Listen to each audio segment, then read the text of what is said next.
How did you feel about his message regarding the economy? I thought it was very positive. I think what's happening now, we used to be a country that would just let everything happen. Okay, we'll do this. You know, you guys, Panama can have this. You know, I think now we're taking back things that should have never been given away. So I think doing those tariffs and everything, I think it's well overdone. I mean, it should have been done a long time ago. I don't know much about it. I mean, I don't really have enough. They killed 100 million chickens, so in 2024. That was part of the response to avian flu. But exactly, but that also is a reason why the prices went up. Right. You know, it's not that Trump did anything about that. And I mean, it was the bird flu. They had to cull the chickens. Right. That's why the prices raised up. It wasn't Trump's fault. It wasn't because Biden had some crazy policy against, you know, eggs and chickens. So, I appreciate all of your perspectives. We're going to have to put a pin on that. Yesterday, the stock market was in despair over the tariffs. This morning, it's just mild disdain, down 0.5% or so. The Wall Street Journal editorial board writes, quote, "We've courted Mr. Trump's ire by calling the Mexico and Canada levies the dumbest in history, and we may have understated the point. Mr. Trump is whacking friends, not adversaries." Scott? Well, a couple things. Number one, Trump has said there may be some pain in this, and he's admitted that. Number two, he ran on it, and the American people voted for it, so there's really no surprise in the actions he's taking. Number three, immigration and fentanyl is a real issue, and getting these neighbors of ours to understand they have more responsibilities here is a goal of this. And number four, there is some evidence that some of the tariff moves are actually having a jobs impact on the United States. I think since Trump took office, there's been like $1.7 trillion in announcements of new investments in the United States. Honda moving a plant to Indiana. There's the big chips maker from Taiwan that's opening plants in Arizona. So it's not all bad news, but Trump himself has admitted there could be a little pain. You could see a few bumps in the road with it, but he thinks the goals of getting immigration and fentanyl flow under control are worth it. So, you know, this is one of the more fun parts. So we're going to get some reactions from the mainstream media. You saw a couple. So CNN decided to have a focus group with Pennsylvania voters, and they said things that's so common sense. It's like, yeah, duh. From the intro, they're trying to complain about tariffs. Everyone's like, yo, we knew he was going to do tariffs. And tariffs are not all bad. Like, anyone who tells you an idea is completely bad is usually wrong. Nothing's 100% in this world. Every decision, every action have pros and cons. And as you saw from the intro, you saw Scott Jennings bring out some pros to tariffs. Tariffs create an incentive structure where you force people to either invest in your country or not. China is the biggest example of this. China is keeping their 1 billion people away from other markets, and they pretty much insulated themselves. But everyone wants a piece of that pie. Everyone from the financial services to Apple, everyone wants to be in the Chinese market. And I believe Trump is using tariffs to create a similar environment in America. But you don't hear liberal media complaining about, oh, inflation in China. Now, China's economy is not the best right now. But that is kind of the approach that I think Trump is trying to take with the tariffs. He's trying to incentivize behavior, right? And in this clip that I'm about to show you, Trump outlined this in his speech as well, that he's going to issue reciprocal tariffs. If you don't make your product in America, however, under the Trump administration, you will pay a tariff, and in some cases, a rather large one. Other countries have used tariffs against us for decades, and now it's our turn to start using them against those other countries.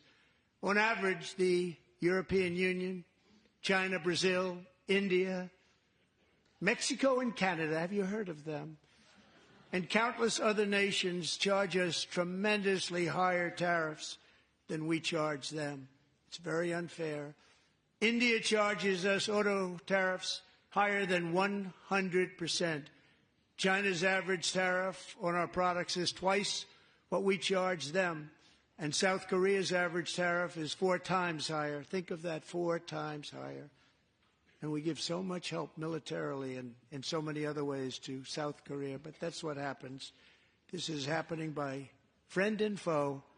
This system is not fair to the United States and never was. And so on April 2nd, I wanted to make it April 1st, but I didn't want to be accused of April Fool's Day.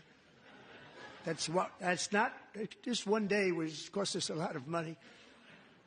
But we're going to do it in April. I'm a very superstitious person. April 2nd, reciprocal tariffs kick in. And whatever they tariff us, other countries, we will tariff them. That's reciprocal, back and forth. Whatever they tax us, we will tax them.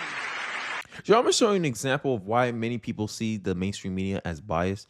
Is that if you never watch the speech yourself, and this is why I like to watch this stuff myself before I see the media, because the media will put a different spin and they'll put these subjective kind of words in your brain before you even get to watch the speech, because they know most people won't sit an hour and 30 minutes at 8 p.m. all the way till 11:30 at night to watch a speech the whole way. So they come in secondhand information and they like to put these subjective tonalities in their commentary. And I want to see if you guys can catch it as well. Let's take a look. Donald Trump's first address to a joint session of Congress since starting his second term. I am Kristen Welker in Washington, where President Trump tonight touted what he described as the swift and unrelenting action of his first 6 months in office, highlighting his administration's sweeping cuts to government, doubling down on his expansive view of executive authority, while vowing to keep pushing the limits of that authority.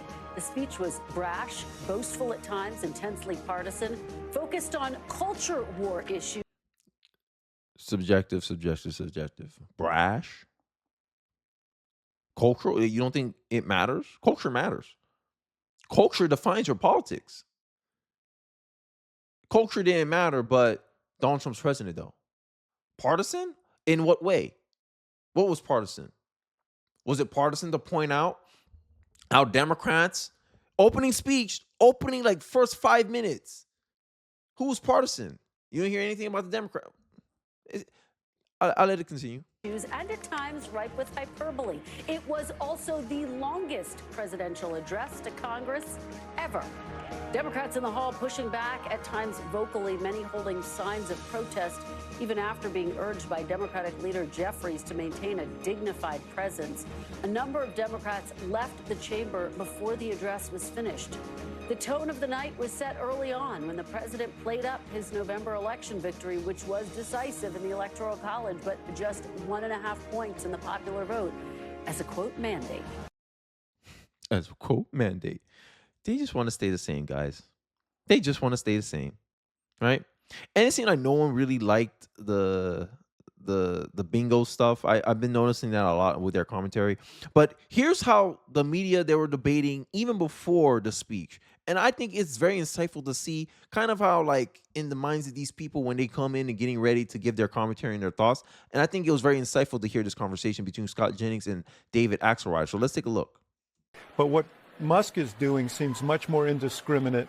And I think that's what people, Yeah, and guess what? Republicans love it. And I will just say, I think the Democrats... Guess what? The country's bigger than just Republicans. I know. Well, he's got over a 50% approval rating, and your party's got 21%. So he's doing okay. I think dying on this hill of defending every single federal worker, that the idea that we can't ever shrink the size of government because this sob story or that sob story, that is not going to play with the American people. Democrats gave no care whatsoever to the 10,000 people who lost their jobs when the big pipeline was canceled by Joe Biden, or the people who lost their businesses in the COVID. I swear, I think this is how, like, out of touch the media is.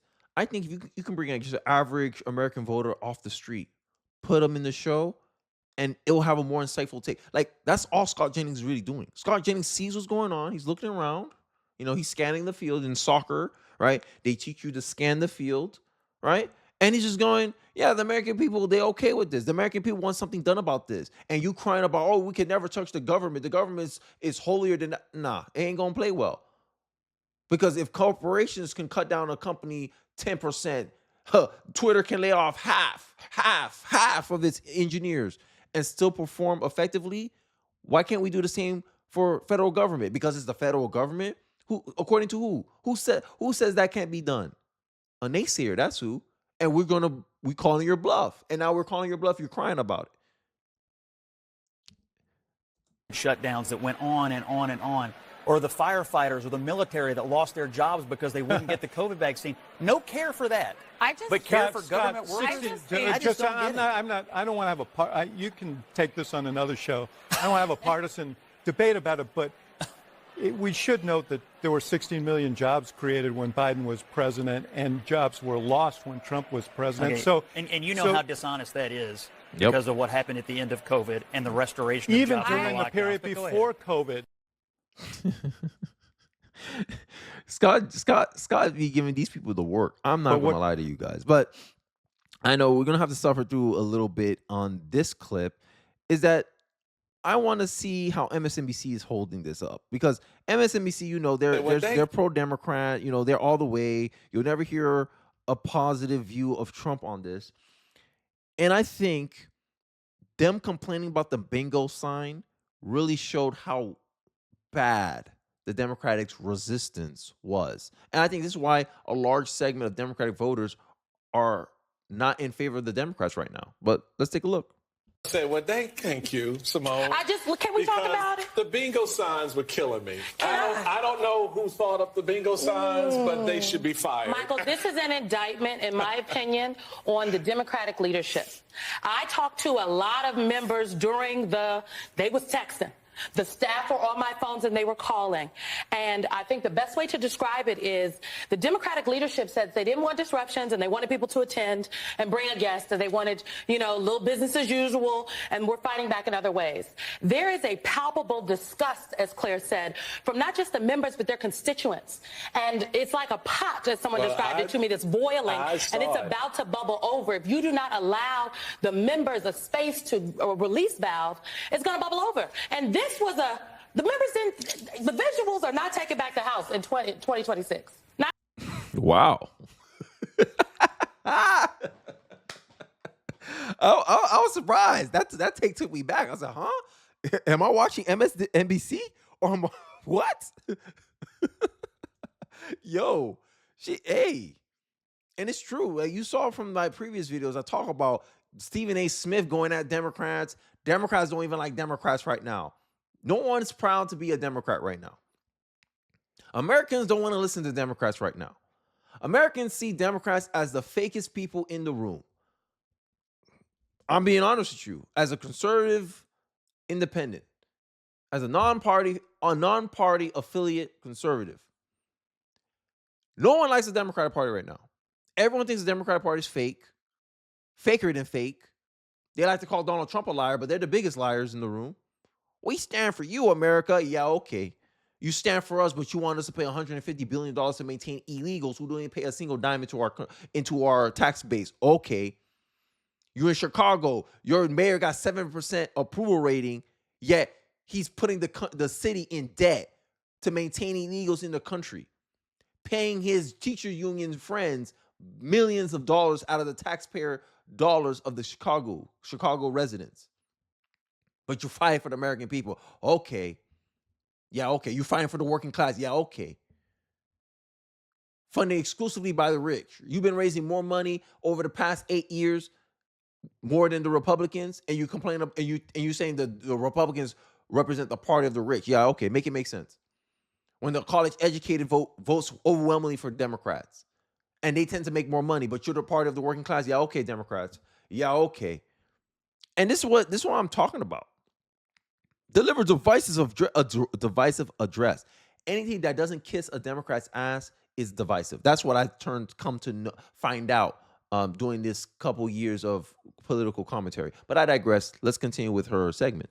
Not these visuals. Where's the signs? Put the signs up, folks, the dry erase board with different messages. Oh my gosh, it was crazy. Put the paddles up, y'all. Do we have something of the paddles? But here's the thing. Here the thing about the moment for me for folks, if you really want to understand the difference between Republican control and Democratic acquiescence. It's in how two things happened in that chamber and how they were handled. When Marjorie Taylor Greene and Lauren Boebert stood up and showed their behinds on the House floor, all right, when they just act a fool. Did we watch the same speech? Didn't Al Green act a fool? Not even, 3 minutes into Trump's speech. What are you talking about? At least with Marjorie Taylor Greene, I don't know when, Biden had a short speech. Maybe 10 minutes in, 20 minutes in, I think. Maybe someone fact check me that.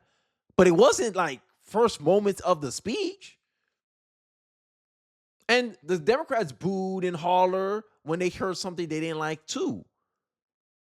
And this is what American people are seeing. They're like, yo, this is nothing new, but y'all took it to an extreme. She didn't get kicked out though, but Al Green did.